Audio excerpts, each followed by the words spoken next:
Hola, buenas tardes a todos. Muy contento de estar acá, primera vez en B-Sites también. Entonces, vamos a hablar de este tema.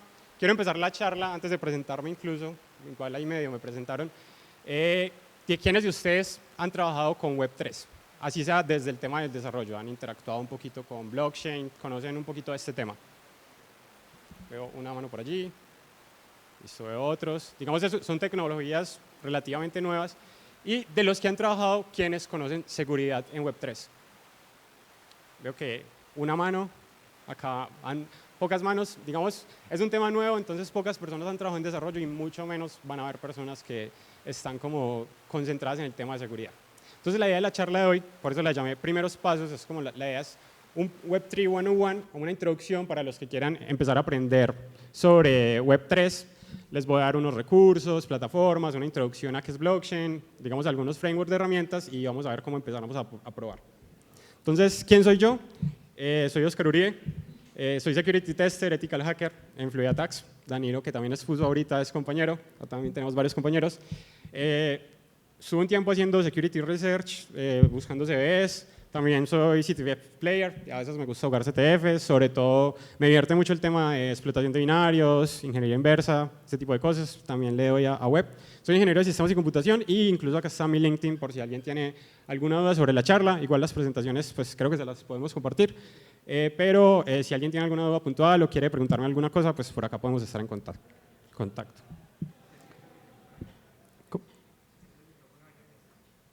Hola. Sí. Listo. Entonces el contenido, pues vamos a empezar hablando de qué es blockchain, vamos a hablar de Ethereum, Smart Contracts, Solidity. Durante el día hemos visto que se ha hablado mucho de OWASP, se habló de OWASP en lenguajes de naturales, se habló de OWASP en web, también vamos a hablar un poquito de OWASP en temas de Smart Contracts. Les voy a compartir algunas herramientas, algunos recursos donde podemos ir a practicar y vamos a hacer una pequeña demo, digamos, simulando un ataque real que ocurrió, digamos, en la blockchain, en la mainnet. Entonces, ¿qué es blockchain? Blockchain, digamos, acá tenemos una definición. A mí casi no me gusta darla. Para mí, ¿qué es blockchain? Blockchain es una base de datos que está distribuida. ¿Qué significa esto? Entonces, yo tengo una cadena, digamos, donde se guarda información y van a haber personas que van a escribir a ellas. Entonces, no es como cuando uno habla de aplicaciones centralizadas, que hay una base de datos donde todo el mundo consulta ahí, sino que todo el mundo tiene copias de esa base de datos. Cada uno de los nodos que pertenecen a la blockchain van a tener esa información replicada. ¿Dónde se usa? Digamos, qué aplicaciones tiene? Temas de DeFi, finanzas descentralizadas. Se ha explorado un poquito tema de identidad, de emisión de bonos, emisión de certificados. Y una de sus características, hay muchos ecosistemas. Digamos, a la mayoría creo que acá conocemos Bitcoin, ¿sí? Pero también tenemos otros ecosistemas, Ethereum, y digamos cada uno de esos ecosistemas empieza planteando como su moneda nativa y a partir de ahí desarrollan, digamos, una comunidad de diferentes temas. Digamos, el principio, cuando uno habla de blockchain, ¿cuál es como esa cosa de donde está fundamentada? Blockchain se fundamenta en algo que se conoce como el algoritmo de consenso. Esta es la forma en que se garantiza la integridad de los bloques. Dijimos, acá no estamos hablando de que tenemos una base de datos centralizada, sino que tenemos información en varios lugares. Entonces yo les pregunto, si la tengo en varios lugares, ¿yo cómo aseguro que alguien que tiene esa información no la modifica? Y después dice, no, esa transacción no fue de 100, sino de 1000. ¿Cómo garantizo esa integridad? Entonces ahí es donde viene el algoritmo de consenso. Acá tenemos dos tipos, el Proof of Work o el Proof of Stake. Por ejemplo, inicialmente Ethereum trabajaba con Proof of Work, Bitcoin está en Proof of Work, pero hay muchos ecosistemas que están empezando a migrar a Proof of Stake. ¿Cuál es la diferencia entre estos dos tipos de consenso? En Proof of Work, digamos, este es como el que más acostumbrados estamos, los que han visto videos un poquito explicando blockchain, es el que uno más encuentra, donde todos los nodos, digamos todos los que pertenecen a esa red, acá es donde vienen los mineros, ellos tratan de resolver un cálculo que es muy pesado computacionalmente para así garantizar que, digamos, hay varios compitiendo, todos tienen la información. Cuando se va a añadir un nuevo bloque, ellos tratan de resolver ese algoritmo y el primero que lo resuelva es el que puede añadir ese algoritmo a la blockchain. ¿Por qué se hace eso?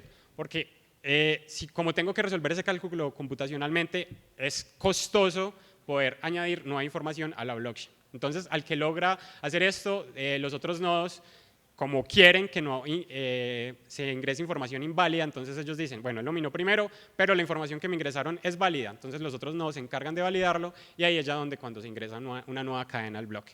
Entonces, acá vienen otros temas que vamos a hablar ahorita más específico cuando estemos explicando como el ecosistema en sí, pero la persona que es capaz de minar ese bloque recibe una recompensa en la moneda nativa del ecosistema. Entonces, ahí minar Bitcoin, ¿qué es? Es resolver cálculos computacionales para agregar nueva información a la blockchain. Eso es en Proof of Work. Proof of Stake tiene, digamos, una metodología diferente. Acá, las personas, si yo quiero entrar a Proof of Stake, yo tengo que congelar una cantidad de mi moneda. Tengo que ponerla en stake, dejarla almacenada, y con eso yo ya puedo empezar a validar nodos. Entonces, ¿cómo se escoge al que va a agregar el nodo a la cadena? Se hace por tema aleatorio. Digamos, si yo tengo más moneda congelada, pues voy a tener más probabilidad de que me toque a mí para agregar esa cadena. Empezando a hablar de un poquito de ataques, en blockchain hay un ataque que es del 51%. Hablamos de que todos los mineros quieren agregar información. ¿Qué pasa si yo controlo más de la mitad? Como controlo más de la mitad, puedo decir si ese es un bloque inválido, ese es un bloque válido a pesar de que era un bloque inválido. Entonces es uno de los ataques que se habla. ¿Y por qué, digamos, es un ataque más teórico? Por la cantidad de mineros que hay, por la cantidad de interés que hay de diferentes personas. Entonces, primero, económicamente, tener la cantidad de recursos para ser el 51% de una red y más de un ecosistema ya como Bitcoin o como Ethereum, que son grandes. Bueno, Ethereum ya no estamos en Proof of Work, pero es más complicado. Bueno, eso es blockchain como una definición general. Esta charla está muy enfocada a Ethereum, que es uno de los ecosistemas de blockchain. Entonces vamos como a empezar a desglosar. Empezamos en blockchain, ahora vamos a hablar de Ethereum, que es uno de los ecosistemas que se construyó a partir de la tecnología blockchain.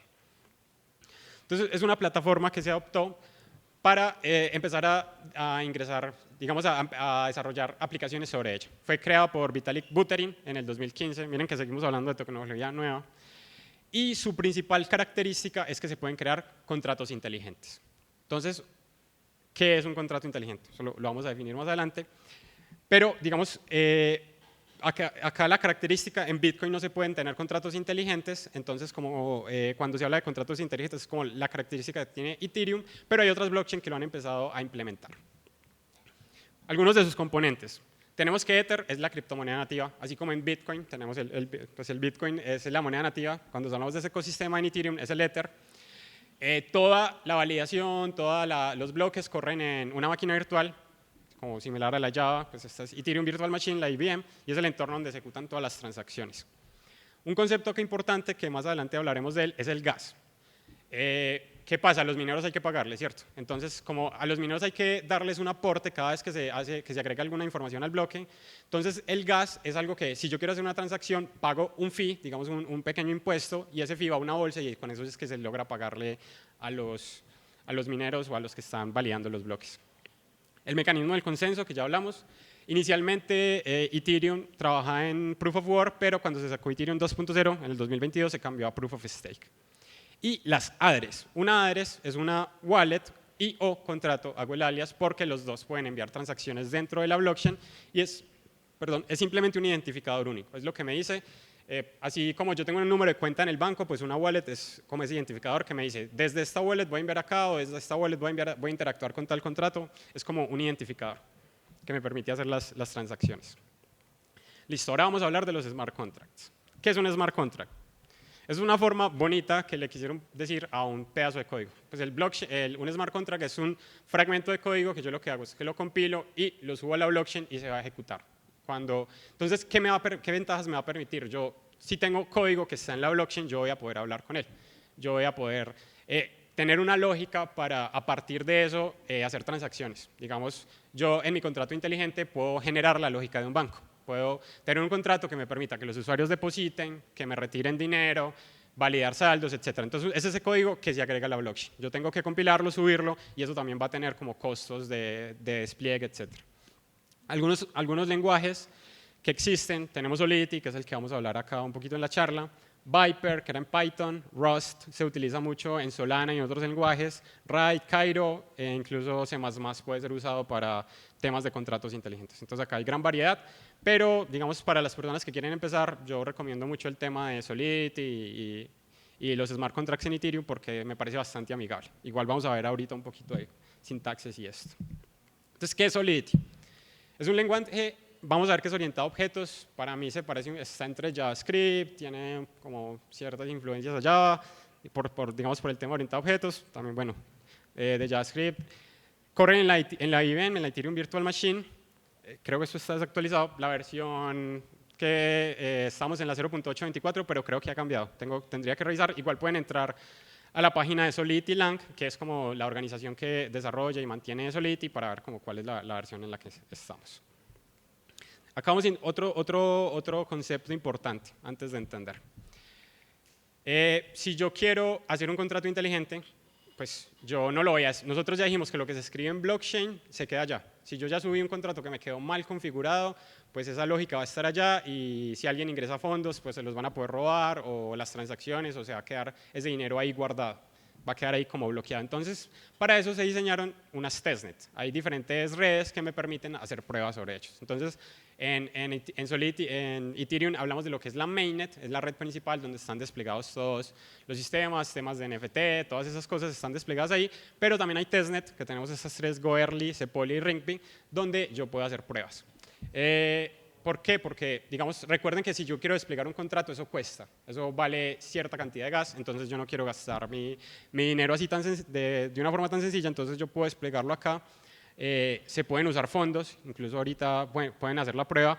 Ustedes se bajan MetaMask, dicen que van a estar en una testnet y van a un faucet y seleccionan en qué red están, ponen su wallet y eso les va a dar fondos, les va a dar cierta cantidad de Ethereum, dinero falso porque estamos en testnet, y pues con este van a poder hacer sus transacciones y va a desplegar acá y pues cualquier persona que se conecte a esta red va a poder ver su aplicativo. Bueno, vamos a hablar de Remix. También es una herramienta que a mí me parece muy válida para las personas que quieran empezar. Incluso esta charla está orientada a seguridad, pero los que quieran empezar a explorar temas de desarrollo en blockchain también les puede servir. Este es un IDE de desarrollo que está, digamos, acá en una página web. Entonces ustedes pueden entrar a remix.ethereum.org y, digamos, acá yo voy a poder escribir mis contratos. Acá tengo un contrato escrito y me va a permitir hacer, digamos, diferentes cosas, compilarlos, desplegarlos en una red, etcétera. Entonces, ¿qué es lo primero que nosotros hacemos cuando estamos aprendiendo un lenguaje de programación? Pues el Hello World. Entonces vamos a ver cómo sería un Hola Mundo en Solidity. Acá tenemos el Hola Mundo, lo voy a explicar por encima más o menos qué es lo que hace y ahorita lo podemos probar incluso en Remix. Entonces, cuando hablamos de Solidity, miren que es bastante parecido como un lenguaje orientado a objetos, solo que acá no se hablan de clases, sino como de contratos. Miren que tenemos acá contract Hello World, que sería como el equivalente a una clase. Vamos a tener atributos como en una clase, miren que acá tengo unos bytes, digamos acá hay otros tipos de objetos, tenemos bytes 8, que serían como literal 8 bytes, ese es el tamaño del objeto, y se llama data. Acá tenemos tres funciones, tenemos una función que se llama Hello World, y lo que hace esta función, yo le estoy diciendo que es una función pura que no va a modificar la blockchain y que me va a retornar una string que está guardada en memoria. Entonces, por eso estamos haciendo un return Hello World. Y tenemos una función que le envío dos números, miren que acá le estoy enviando un sign-in de 256 y A y B, que son un sign-in de 256, lo sumo y retorno la suma de los dos del mismo tipo. Entonces ahí vimos un hola mundo, una suma y cómo guardar información en la blockchain. Yo acá le estoy enviando una data que son unos bytes y esos datos, miren que acá está con underscore, que es la variable que llega, se la voy a guardar esa variable que tengo acá almacenada. Cosas importantes. Si yo estoy consultando información de blockchain, eso no va a tener ningún costo. Yo puedo, por ejemplo, esta variable de esos bytes que están acá, yo los puedo llamar, puedo hacer una función get para que me los devuelvan, o incluso a veces cuando uno despliega se generan automáticamente. Eso no tiene ningún costo. Pero escribir, sí. Por eso es que desplegar un contrato cuesta, por eso es que hacer una transacción cuesta. Porque escribir significa añadir un nuevo bloque a la cadena de transacciones, a nuestra base de datos. Por eso es que escribir en la blockchain tiene un costo. Entonces, acá vamos a hacer una pequeña demito. Yo tengo acá el contrato y pues ahorita vamos a trabajar desde terminal, pero para que conozcamos también Remix, lo que va a hacer es que lo voy a pegar acá. Acá me dice, cuidado que ese es código que estamos pegando, de pronto van a ser para robarte los NFTs, alguna cosa, entonces que revisen y confíen en el código. Este código es confiable porque lo hice yo, pero pues es importante validar cuando se usa eso.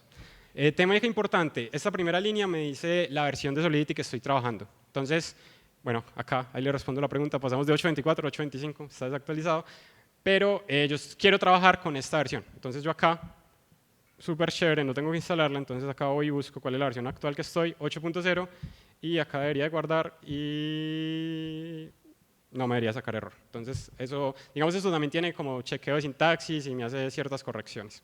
Entonces ya tenemos el código, ya sabemos lo que hace, vamos a desplegarlo. ¿Cómo lo puedo desplegar en Solidity? Tenemos varias opciones.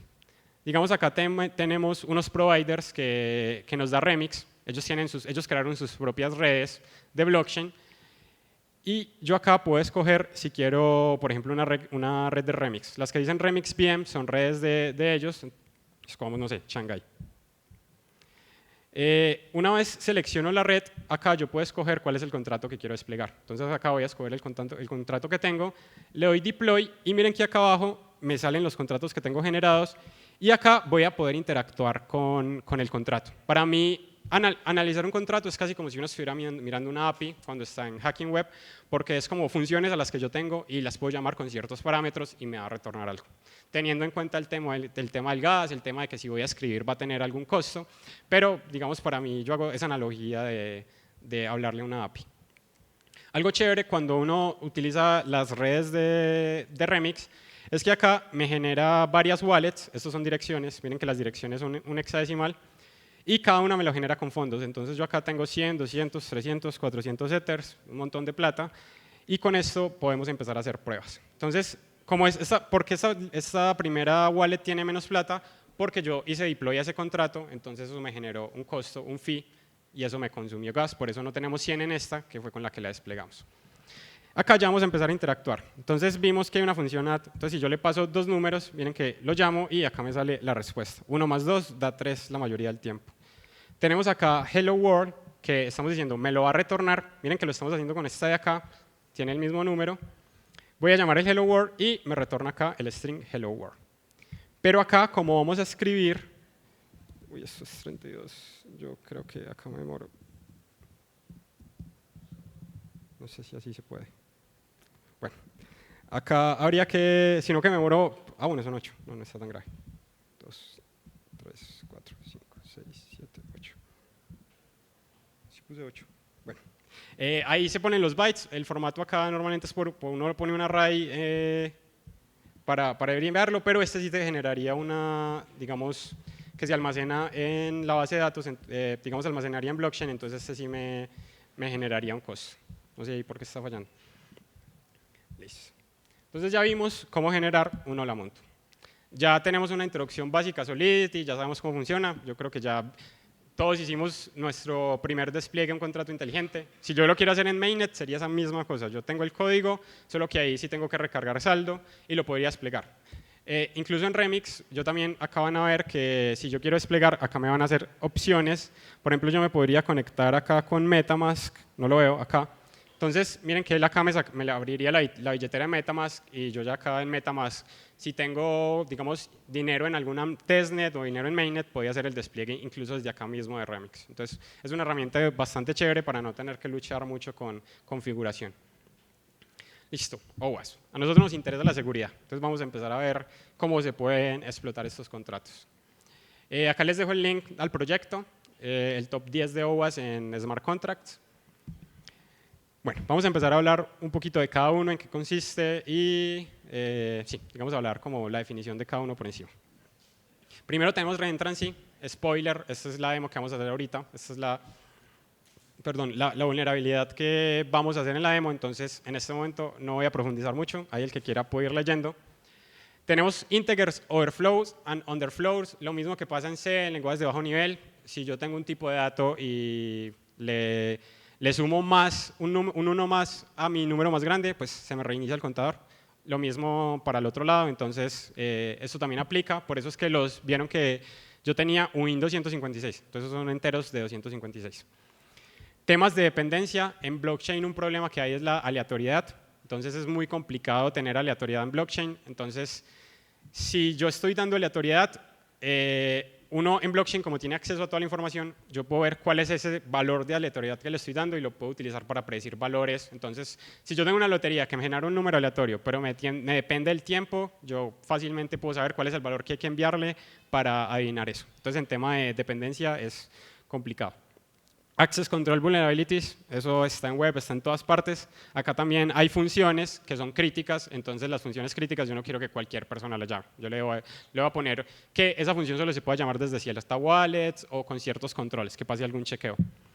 Tenemos front-running attacks, estos son bastante interesantes porque las transacciones en blockchain no se hacen inmediatamente. Yo, digamos, envío un bloque y antes de que ese bloque se añada, digamos que mi transacción se añada un bloque, pueden pasar otras cosas.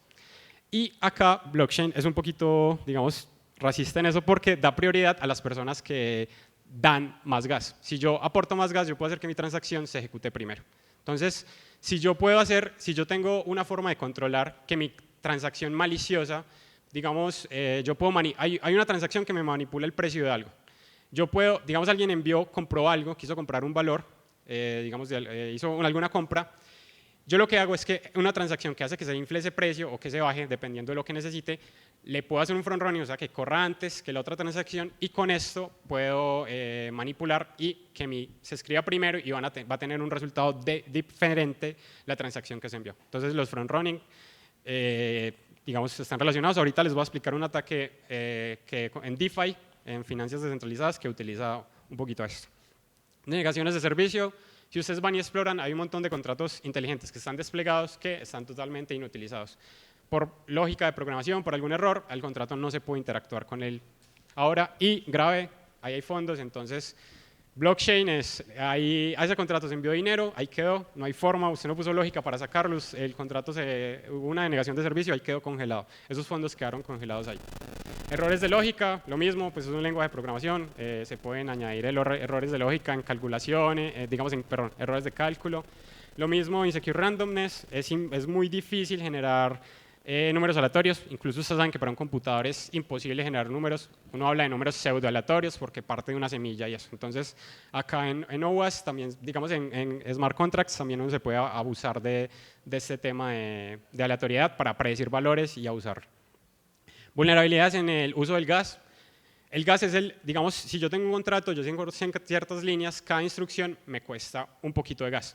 Si yo limité el gas y no se alcanzó a ejecutar todo, entonces pueden haber problemas por la forma en la que se administra el gas. Si yo tengo un loop infinito, le va a gastar el gas al usuario que está enviando la transacción, etc. Y tenemos llamadas externas sin revisar. A veces los contratos pueden llamar a otros contratos, pero si eso no se valida correctamente puede introducir a vulnerabilidades o digamos ciertas afectaciones. Incluso hay una vulnerabilidad que si yo estoy llamando desde un contrato, si hago mal el llamado hacia otro contrato, se terminaría incluso ejecutándose el código en ese contrato acá, no en el que se llamó. Entonces ahí hay temas. Bueno, vamos a hablar creo que ya entendimos qué vamos a encontrar. Ahora, qué herramientas, qué recursos puedo usar para aprender o para encontrar esta información. MetaMask, digamos los que alguna vez han comprado NFTs o han hecho alguna prueba, pues yo la verdad no me gusta moverme mucho en ese mundo de cripto y eso, pero pues alguna vez sí instalé MetaMask y hice alguna prueba con esto. Pero para hacer pruebas en testnet y eso es bastante útil. Miren que incluso Remix se puede integrar. Esta es una wallet que uno puede instalar, es un plugin acá en el navegador, donde yo creo una contraseña y eso ya me genera cierto número de wallets y ya con eso pues no tengo que memorizarlas ni nada, sino que con esa ya puedo acceder a ellas. Remix, pues ya lo vimos, no lo voy a volver a explicar.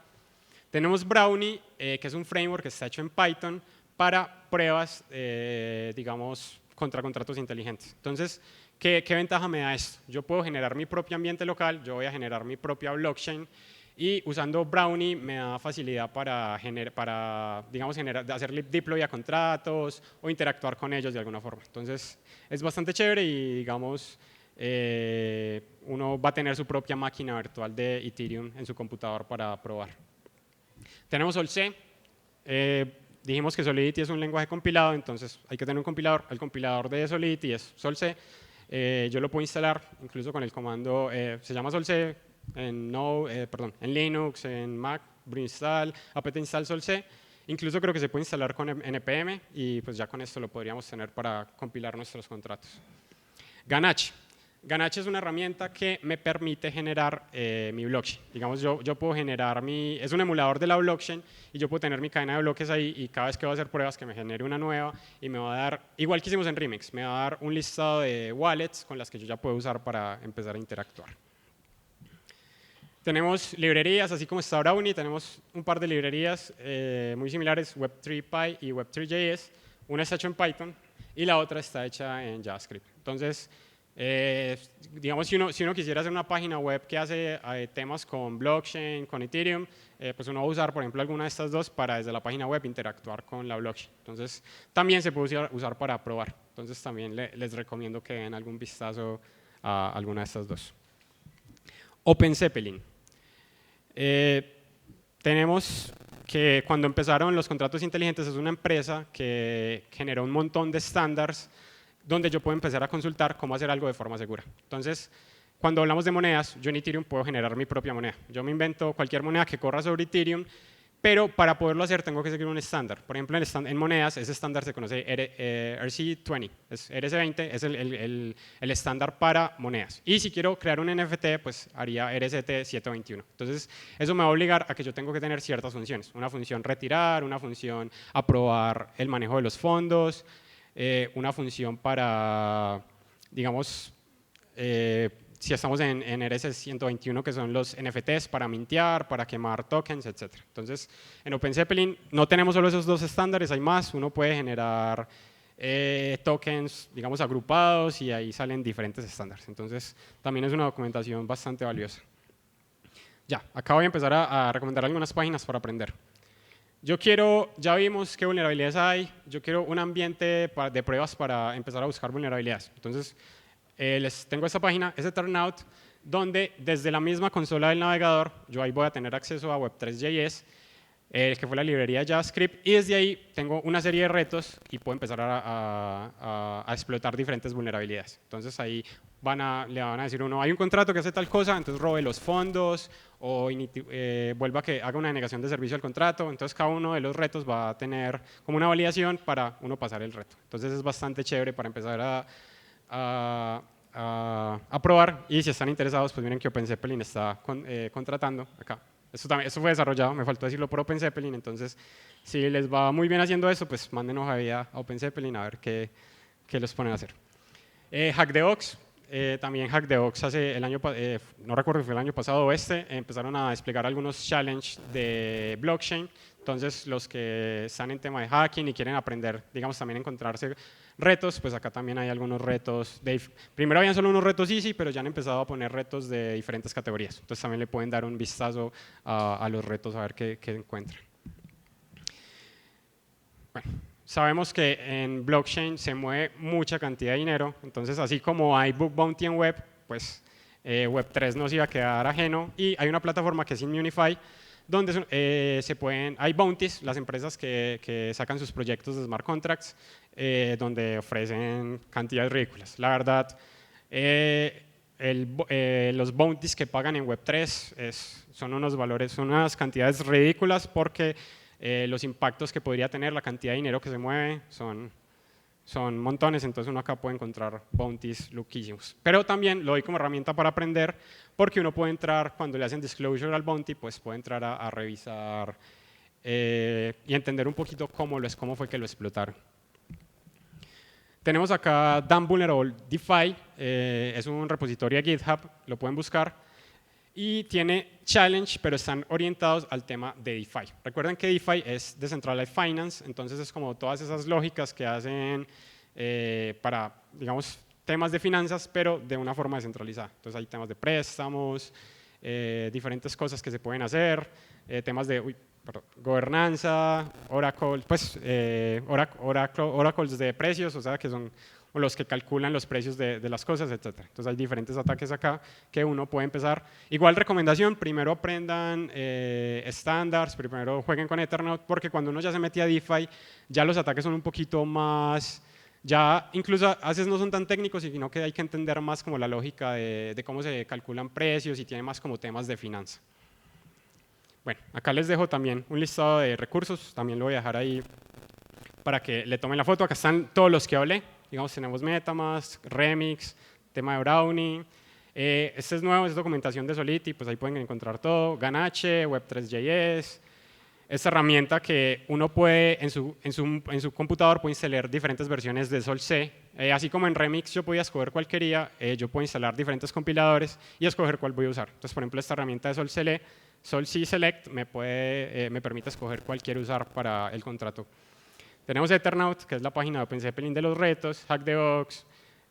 Acá hay un repositorio con diferentes herramientas y técnicas para explorar contratos inteligentes.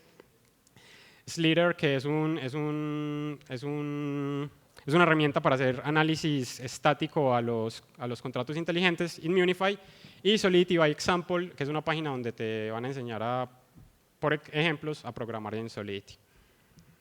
Bueno, vamos ahora entonces a comenzar la demo. Pues voy a empezar a explicar, voy a hacer primero un contexto de cuál es el ataque que vamos a replicar, qué fue lo que pasó, y también como para que veamos la cantidad de dinero que se mueve, pues cuánto dinero fue afectado. Entonces, este se conoce como el DAO Attack. Entonces, primero vamos a hablar qué es una DAO. Una DAO viene de las siglas Decentralized Autonomy Organization, Organización Autónoma Descentralizada. Entonces, digamos es como funciona una cooperativa, como dando un ejemplo acá, donde hay personas que tienen, pues hay diferentes miembros y hay reglas para que se pueden como generar transacciones entre ellos. Esto fue lanzada en el 2016, fue una de las primeras DAO, apenas estaban empezando a hablar de estos conceptos. Y cuando la desplegaron, digamos, a Ethereum, se recaudaron 150 millones de dólares, valor en Ether. Igual saben que esos valores al final no son tan reales porque pues eso, el valor fluctúa mucho en el tiempo. Cuando están en la fase de ventas, digamos ya ellos pasan por diferentes fases, una fase para como creyentes, cosas así, donde las personas se van uniendo, pero cuando ya estaban vendiendo, fue hackeado y robaron casi 50 millones de dólares usando una vulnerabilidad conocida como reentrancy. Si recuerdan, cuando hablamos del top 10 de OWASP, vimos que la primera vulnerabilidad que estaba ahí era reentrancy. Entonces, vamos a entender qué es reentrancy. Voy a hacer una pregunta acá. ¿Quiénes son desarrolladores? Así como haciendo una idea. ¿Quiénes tienen idea de desarrollo? Bueno, cambio la pregunta. ¿Quiénes recuerdan todavía ese concepto de recursividad? ¿A quién les tocó? Bueno, ahí sí, era la pregunta, había que hacer una pregunta diferente. Digamos, en la recursividad, recuerdan que es una forma de que un método que puede llamar a otro método y pues ahí tienen que haber condiciones de parada para hacer que eso pase. A mí este ataque me parece, siempre que trato de explicarlo, es muy similar a cómo funciona la recursividad. ¿Por qué? Vamos a explicar. Tenemos la organización descentralizada, está acá. Tenemos un contrato inteligente que despliega el atacante. Miren que los ataques no se hacen directamente desde la wallet del usuario, sino que el atacante puede desplegar un contrato y desde ahí hacer el ataque. Eso es lo que vamos a hacer ahorita. Digamos, hay una función que se llama retirar dinero. Voy a retirar todo mi dinero. ¿Cómo se desarrolla esa lógica? Entonces, el usuario tiene unos fondos, entonces la aplicación va a validar si el usuario tiene esos fondos y transfiere el dinero. ¿Qué pasa si yo, tiene unos fondos, transfiere el dinero y después le resta la cantidad de los fondos? ¿Qué pasa si yo lo hago en ese orden? Recibo la transacción, entonces sé que voy a retirar cierta cantidad de dinero, entonces se lo transfiero al usuario y después, bueno, primero, valido, si el usuario va a retirar 10, valido que en su cuenta hayan más de 10 o en la misma cantidad, paso ese check, bien. Después le transfiero el dinero y después le resto en mi registro que tengo, del usuario tenía 10, pues ya le digo que ya no tiene 10, sino que tiene 0. ¿Ustedes creen que ahí hay una lógica en cómo funciona esa vulnerabilidad? ¿Ven algún error? Sí, ahí la respuesta es que sí, porque acá se tiene que seguir un principio que es check, effects, interact. Yo siempre tengo que primero chequear, listo, acá está bien, chequeamos, pero yo tengo que hacer primero los efectos. ¿Qué es los efectos? Restarle en mi base de datos el salario, digamos el saldo del usuario. ¿Por qué? Porque como funciona blockchain, si yo dejo para restar el saldo al final, lo que va a hacer el atacante es que cuando le llegue la transferencia del dinero, él va a enviar otro. Entonces ahí queda pausada la transacción, nunca le restó el saldo. La próxima vez que entre a validar, sigue teniendo el mismo saldo porque nunca se le restó. Entonces eso se va a seguir repitiendo recursivamente hasta que al final se saquen no la cantidad de fondos que tenía el atacante, sino todos los fondos que habían en el contrato. Voy a dejar el contrato totalmente vacío. Entonces, ¿por qué sacaron 50 millones acá solamente? Porque se dieron cuenta del ataque y lograron congelar las cosas, pero el ataque podido haber sido peor porque hubieran podido robarse todos esos fondos. ¿Por qué es posible este ataque? Digamos, cuando uno hace deploy a un contrato, que es el contrato del atacante, los contratos deben de tener la capacidad de recibir fondos. Entonces hay una función que se llama fallback, que es la función, es como el código, la lógica de código que se ejecuta cuando llega dinero a mi contrato. Entonces lo que hago esta función, pues yo creo que ahí ya más de uno le brillaban los ojos, yo la puedo usar para que, me llegó dinero a mi contrato. Entonces yo vuelvo y llamo retirar dinero y vuelvo y me envía. Me llegó otra vez esa función, vuelvo y la llamo y entonces en el fallback es donde yo garantizo que siempre que me llegue dinero puedo volver a llamar la función retirar para que al final quite todos los fondos del contrato. Entonces, digamos, el reentrance se basa en que no se siga ese principio de check, effect, interact y la función fallback que se puede implementar en cualquier contrato inteligente. Entonces, al final, pues el contrato igual va a llegar un momento en que va a fallar, pero ya no va a fallar es porque el contrato no tiene fondos para digamos, retornarle al contrato malicioso. Bueno, entonces, hablar es muy fácil, pues vamos a ver esto cómo se vería, digamos, en la realidad. Vamos a hacer una prueba, vamos a explicar una blockchain local y vamos como a replicar el ataque. Acá tengo, lo voy a mostrar de una vez desde Visual Studio para que veamos. Bueno, tenemos, incluso acá les voy a mostrar un pequeño ejemplo antes para que veamos como Brownie, cómo se puede usar. Digamos yo acá, voy a dar un poquito de suma a esto para que se vea mejor.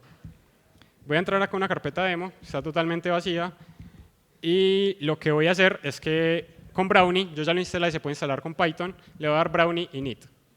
Lo que hace Brownie init es que me crea, digamos, esta estructura de directorios, me crea una carpeta contratos, una carpeta test, una carpeta scripts y build. Entonces, digamos, en contratos es donde yo voy a poner la lógica de los .sol, los contratos de Solidity. Si voy a hacer pruebas, en scripts puedo poner los scripts que hagan algo, un script que me haga deploy al contrato, que me setee ciertos parámetros, que haga ciertas llamadas. Y digamos, en estas carpetas build, es una vez yo compilo el contrato, me quedé ahí. Pero vamos a ver que Brownie, yo no tengo que hacer ese paso de compilar el contrato, después coger ese contrato compilado y subirlo a Ethereum o a mi blockchain, sino que Brownie me hace eso todo por defecto.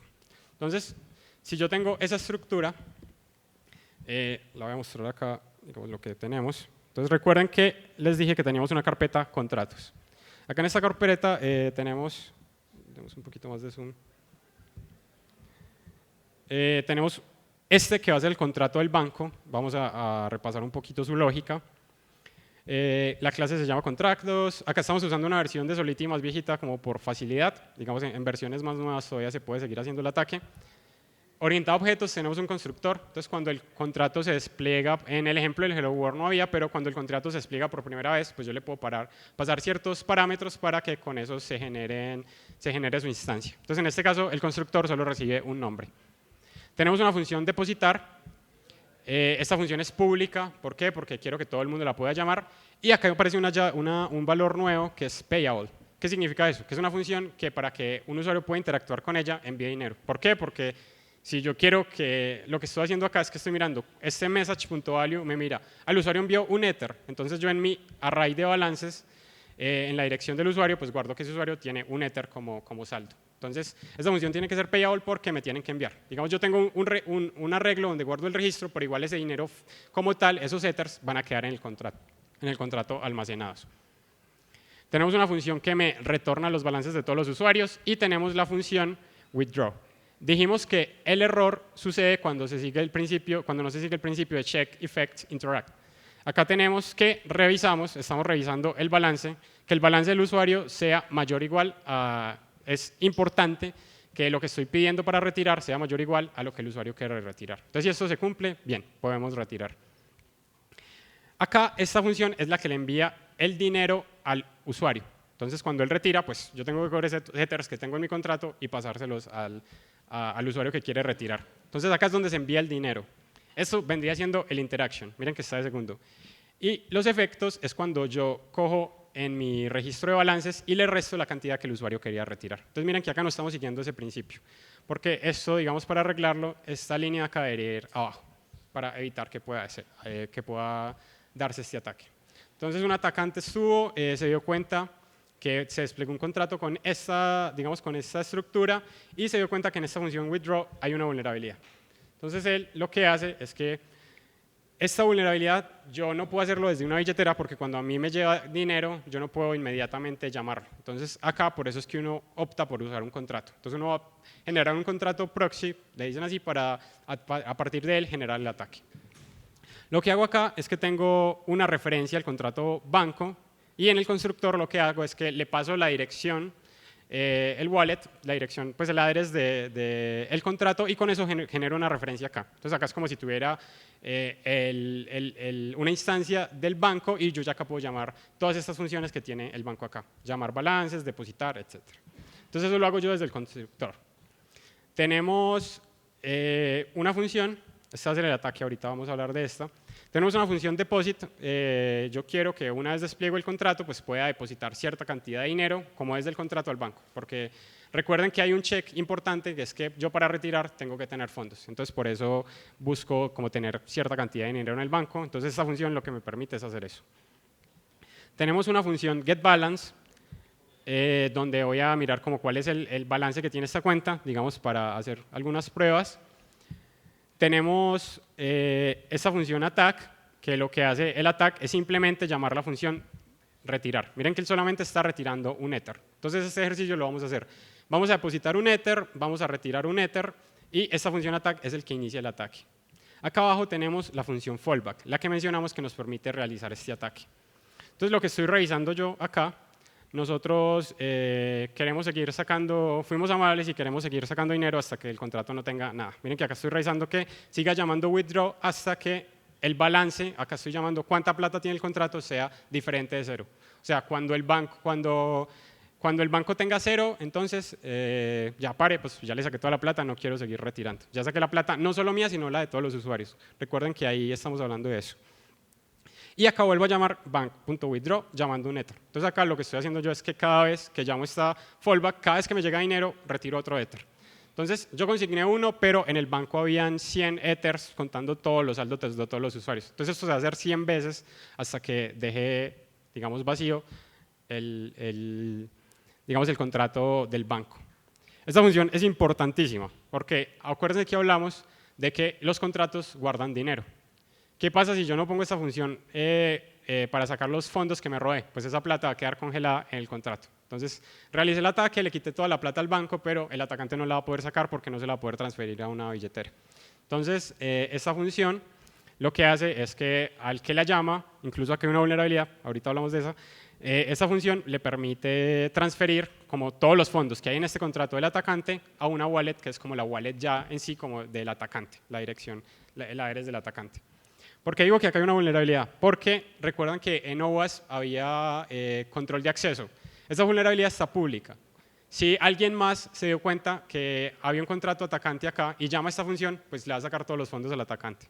Entonces, incluso estos casos se han dado, los atacantes no tienen, a pesar de que encontraron una vulnerabilidad, no se dieron cuenta que su propio contrato era vulnerable y otro hacker los hackea al hacker, y con eso se roban los fondos llamando simplemente una función. Listo. Entonces,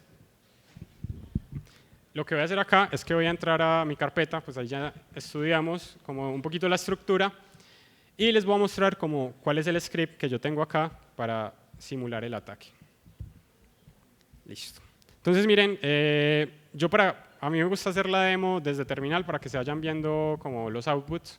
Entonces acá le doy Brownie Console, miren que él automáticamente con Ganache, yo tengo que tener instalado Ganache, me genera una blockchain local y me generó 10 cuentas. Entonces yo ya con esto tengo una blockchain local con la que puedo interactuar.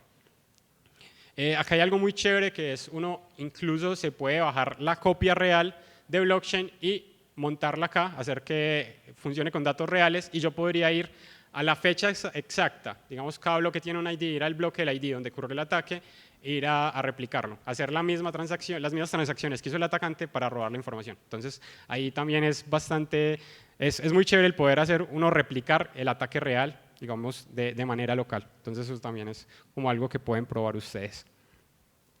Bueno, como yo estoy usando Brownie y yo tengo los contratos acá en esta carpeta contracts, lo que hace él es que me los compila y de una vez yo ya los puedo acceder acá a través de variables. Yo ya tengo una referencia a bank y tengo una referencia a attacker. Entonces yo ya con esto podía hacer como deploy y cosas de los contratos.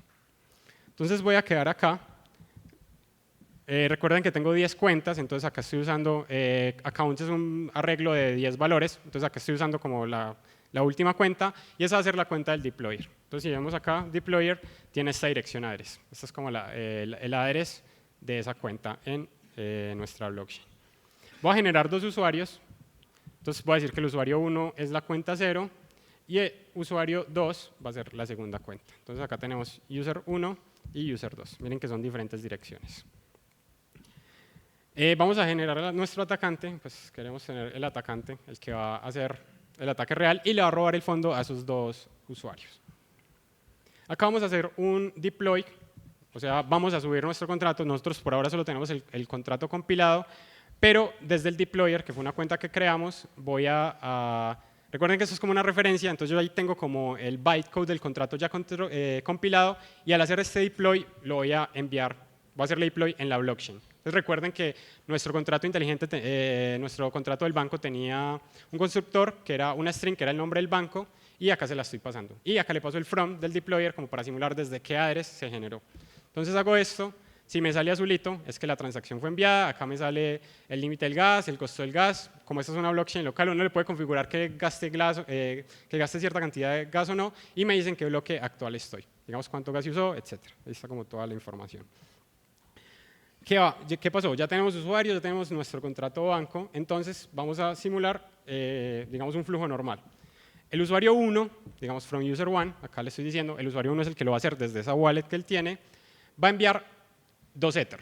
Recuerden que esta función deposit era payable, entonces tiene que enviar Ether, se van a sacar de los 100 Ether que tenía esta cuenta, van a quitar 2 más el costo del gas para enviárselo a los fondos del contrato. Entonces acá depositó, transacción exitosa. Entonces en este momento, ¿cuántos Ethers debería tener el contrato? 2. El usuario 2 tenía un poquito más de fluidez económica y consignó 5 Ether. Entonces, miren que acá estoy haciendo from user 2, 5 Ether y en este momento deberían de haber 7 Ethers en el contrato. Acá estamos simulando, digamos, la fase de ventas. Hubo usuarios que estuvieron comprando, ingresando dinero al contrato, ahí estamos simulando esa parte. El atacante se dio cuenta que el contrato tenía fondos, descubrió la vulnerabilidad y generó nuestro código de attacker. Nosotros ya lo analizamos y lo que vamos a hacer acá es que vamos a hacer deploy, vamos a subir a la blockchain nuestro contrato de atacante. Miren que lo estoy haciendo desde attacker account y recuerden que había un constructor que recibía la dirección del banco. Entonces, como acá ya lo estamos haciendo en el ambiente real, pues yo en bank.address tengo como en qué dirección se desplegó el contrato del banco. Entonces acá tenemos la acción exitosa. Por ejemplo, miren que yo puedo hacer bank.address, si lo escriben. Ahí me sale la dirección del banco y también puedo hacer attacker.address y pues en esta es la dirección donde se subió mi contrato digamos del atacante. Recuerden que había una limitación de este ataque, que es que el atacante tendría que consignar al menos un Ether. ¿Por qué? Porque había un chequeo de que tuvieran fondos para poder empezar a retirar. Entonces, nosotros hicimos una función deposit to bank, recuerden acá, que me permite que el dinero que yo le mande, si es mayor a 0, simplemente se lo consigne al banco. Entonces, ahí lo deposité, transacción exitosa, y vamos a ver si estaban prestando atención cuánto dinero tendría que haber en el banco. ¿Cuántos Ethers? 8. Un usuario consignó 1, otro 2, pues el ataque, 8, sí, 8. También, sí, 2, 5 y el Ether que acabamos de consignar. Incluso, pues acá lo vamos a validar. Primero vamos a imprimir cuál es el balance del usuario 1. Bueno, ese es el print, cogí la línea que no era. Acá lo vamos a imprimir. Acá ya estoy haciendo una división por 10 a la 18 por el tema de unidades. Digamos, cuando uno está en Solidity puede trabajar con diferentes unidades que son como así como hay centímetros, milímetros, metros, así, pues acá también hay Wei, hasta que llega uno a Ether. Entonces esto trabaja en Wei, que es un 10 a la 18. Un Ether equivale a un Wei. Entonces yo acá estoy haciendo la conversión para que me lo muestre en Ether. Acá tenemos 2 Ether. Ese es como el saldo del usuario 1. Ahora vamos a ver el usuario 2 cuánto tiene. El usuario 2 tiene 2, correcto. Todo bien. Vamos a ver cuánto tiene el contrato del atacante en el banco, cuánto es su saldo, 1. Entonces, usuario 1 tiene 2, usuario 2 tiene 5 y el contrato del atacante consignó un Ether. Ahora vamos a ver cuánto es el balance total que hay en el banco, cuánto dinero hay en el banco. Entonces, ustedes si respondieron bien, hay 8. Vamos a mirar cuánto dinero hay cuánto dinero hay en el contrato del atacante. Hay 0. Recuerden que a ese solo enviamos 1, pero ahí mismo se lo depositamos al banco, entonces ese está inicialmente vacío. Acá temas para test. Yo voy a hacer un snapshot. Yo puedo tomar un snapshot de mi blockchain actual y después me puedo como devolver si quiero hacer algún cambio o quiero devolverme como algún punto de un ataque. Entonces voy a tocar con un snapshot por si me quiero devolver. Y acá en el script, acá es donde empieza el ataque. Entonces acá vamos a ver qué es lo que hacemos. Recuerden que nosotros hicimos una función attack que lo que hace es que retira 1, pero hay un fallback que cada vez que llega dinero al contrato del atacante se va a volver a llamar la función. Entonces yo voy a llamar esto, suspenso, y salió la transacción exitosa. Hasta ahora no sabemos qué ha pasado. Vamos a chequear cuáles fueron los resultados de haber enviado esa transacción. Entonces, ¿ustedes qué dicen que debería pasar? ¿Cuánto sería el balance del usuario 1 en el banco? El balance. Recuerden que ese fue el que repositó 2. ¿Es 2 o cuánto? Error, porque no puse la B. Y acá no puse esto. 2. ¿Por qué? Porque acá recuerden que nosotros tenemos en el banco, tenemos una lógica diferente. Tenemos un arreglo que guarda los balances, que fue el que nunca se actualizó, y tenemos el dinero real, que ese se guarda directamente en el contrato. Entonces, acá estamos retornando es cuánto tiene él en ese array de saldos. Entonces, aplicando esa misma lógica, ¿cuánto dinero tendría el usuario 2? Tendría 5. Tampoco fue actualizado. Pero ahora vamos a validar cuánto dinero hay en el banco. ¿Qué dicen ustedes? ¿Funciona el ataque o no? Miren que está en 0. O sea, nosotros le robamos todos los fondos al banco. Nosotros ahorita hemos hecho una prueba y había 8. Este valor de 8 fue a 0, solo que en el mundo real no fueron 8, sino 50 millones de dólares.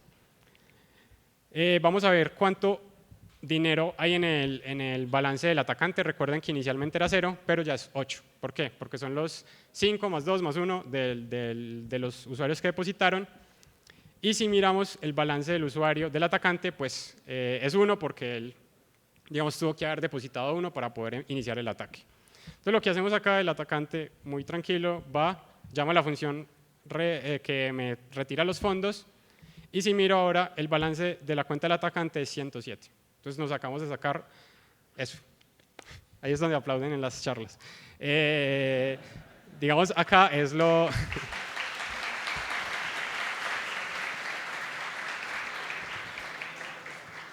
Acá fue donde ya tenemos, digamos, acá ya se realizó el robo, se sacó todos los dineros, todo el dinero del contrato. Miren que si acá me devuelvo, pues si vemos cuánto es esto es antes del ataque, hice un chain revert, el atacante tenía 0 y el banco tenía 8.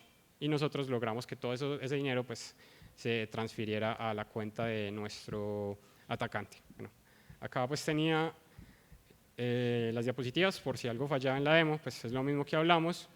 Y pues acá antes de las preguntas, quiero mostrarles también como otra cosa que pueden hacer. Digamos, esta es la solución a un reto de HackTheBox. Entonces, acá lo estoy haciendo con web3.py, y cuando uno despliega un reto en HackTheBox, ellos te dan como un provider web donde a un endpoint de RPC donde yo me puedo conectar, y yo ya con esto puedo generar un objeto. Y, por ejemplo, ellos me dan como la llave privada, porque a partir de la llave privada puedo generar las adres, la adres del contacto y, digamos, como las adres que yo voy a tener que interactuar. Yo lo que debo hacer es bajarme el contrato, compilarlos. Idealmente uno genera un ABI, que es como las funciones, información del contrato. Entonces esto lo puede sacar uno. Y uno, como el contrato ya está desplegado, uno le puede decir, este ABI, este bytecode corresponde al contrato que está desplegado en tal address, y con eso puede generar los mismos objetos que generamos nosotros de attacker, de bank, los puede sacar con esto. Y ya acá, pues ya pueden, por ejemplo, acá hay un el contrato era creature contract, y pues había una función ataque. Entonces acá lo que estoy haciendo es que le estoy enviando que ataque a esa función. Y pues ya con esto uno puede empezar a interactuar también como a este tipo de retos, y estos son los que se encuentran en CTFs. Normalmente te dan un endpoint RPC, te dan información de address, información para generar la llave privada, y ya con eso puedes empezar a probar. Igual si alguien quiere o necesita que le comparta algún código, también se los puedo compartir más adelante. Ahora sí, preguntas. Si alguien tiene preguntas.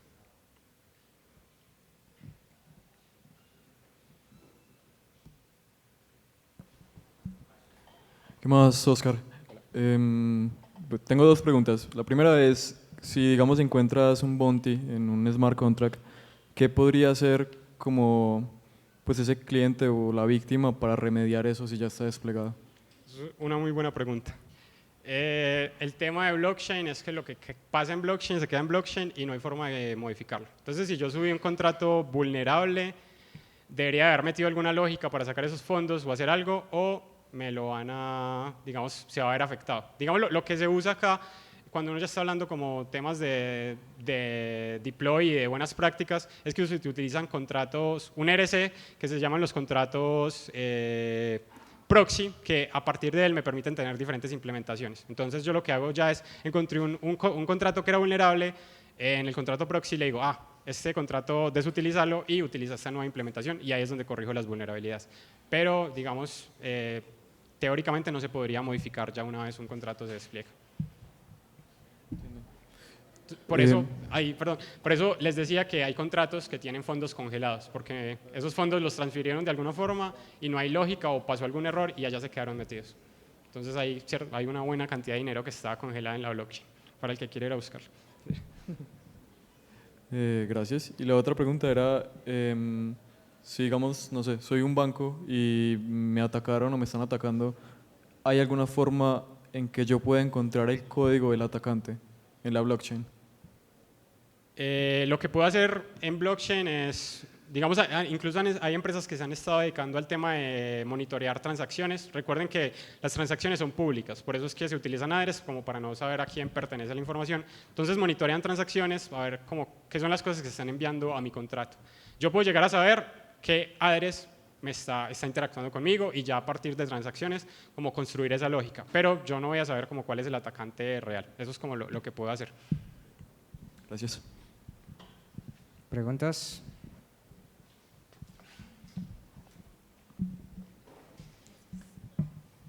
Hola.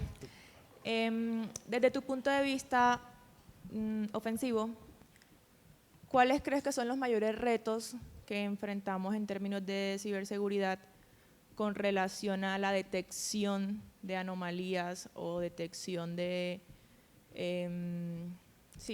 comportamientos anómalos, vulnerabilidades, etcétera, en los smart contracts? Esa es una muy buena pregunta y hasta complicada de responder.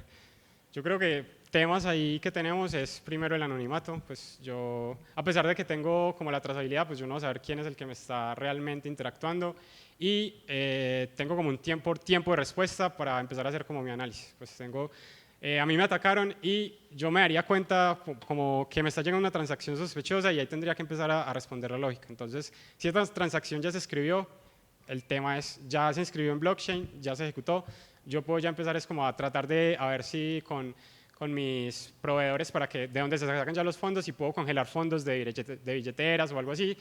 Pero digamos ahí ellos también tienen técnicas donde lo mismo que hacen con cuentas de banco, empiezan a distribuir entre diferentes billeteras, y así se pierde cierto dinero, pero logran sacar cantidad.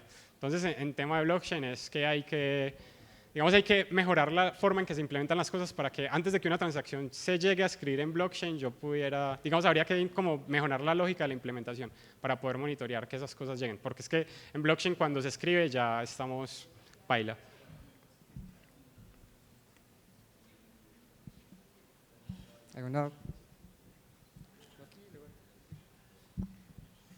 ¿Cuál fue el tipo de ataque utilizado sobre la red de Ethereum para que hubiese un fork? Yo creo que la decisión, pues la decisión de pasar de Proof of Work a Proof of Stake, ahí fue más básicamente porque se descubrió que Proof of Work tiene muchos problemas ambientales por el tema de, se empezaron a poner escasas las tarjetas de procesamiento, las granjas, entonces fue la decisión más por ese lado.